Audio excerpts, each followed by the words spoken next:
அனைவருக்கும் வணக்கம். ஒரு high protein, high fibre dosa வந்து மம்மிக்கு செஞ்சு கொடுக்கலான்னு சொல்லிட்டு தான் நைட்டே பாசிப்பயிறு, கொஞ்சோண்டு அரிசி, கொஞ்சம் வெந்தயம் சேர்த்து ஊற வச்சுட்டேன். மார்னிங் எந்திரிச்சோடனே ஒரு ஃப்ரெஷ்ஷாக டீ போட்டு குடிச்சிட்டு அதுக்கப்புறம் தான் எந்த வேலையாக இருந்தாலுமே பார்ப்பேன். அந்த டீயை வாயில் வச்சோன்னா பாருங்க ஒரு சந்தோஷம், அதெல்லாம் சொல்லவே முடியாது. டீயெல்லாம் குடிச்சு முடிச்சதுக்கப்புறம் போய் பார்த்தேன், அந்த பாசிப்பயிறு வந்து நல்லாவே ஊறிருந்துச்சு. அப்புறம் அதை ஒரு தடவை வாஷ் பண்ணிவிட்டு மிக்ஸி ஜாரில் போட்டு பச்சை மிளகா, இஞ்சி போட்டு அரைச்சி வச்சுட்டேன். பாசிப்பயிறு வந்து ஹை இன் ப்ரோட்டீன், ஃபைபர் மட்டும் இல்லாமல் இது வந்து ஒரு ப்ரீபயாட்டிக்காகவும் இருக்குது. அதனால நம்ம கட்டுக்கு ரொம்ப ரொம்ப நல்லது. ஸோ இது வந்து வெயிட் லாஸ் பண்ணுறவங்களும் சரி, டயாபெட்டிக் பேஷண்ட்டும் சரி ரொம்பவே நல்லாவே சாப்பிட்லாம். நான் வந்து இதுக்கு சைட் டிஷ்க்கு வந்து பூண்டு சட்னி தான் பண்ணியிருந்தேன்.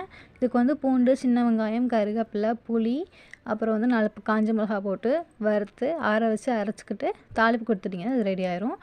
அப்புறம் அரைச்ச மாவில் உப்பு போட்டு கரைச்சிட்டு தோசை கல்லில் சுட்டு எடுத்து இந்த சட்னி வச்சு சாப்பிட ரொம்பவே சூப்பராக இருந்துச்சு ஃப்ரெண்ட்ஸ். நீங்களும் உங்கள் வீட்டிலே ட்ரை பண்ணி பாருங்கள்.